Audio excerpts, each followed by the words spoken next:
My name's Calvin and I'm a qualified electrician.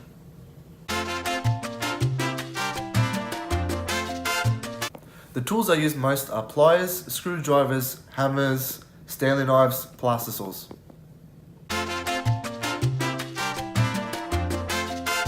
The tool I find most problematic would be the pliers. Firstly, the blades get blunt very easily and the cost of resharpening is costly, so you're better off just buying another pair. The grip again gets blunt as well. And thirdly, the build-up of material in this mechanism becomes stiff, means the strain on your hands.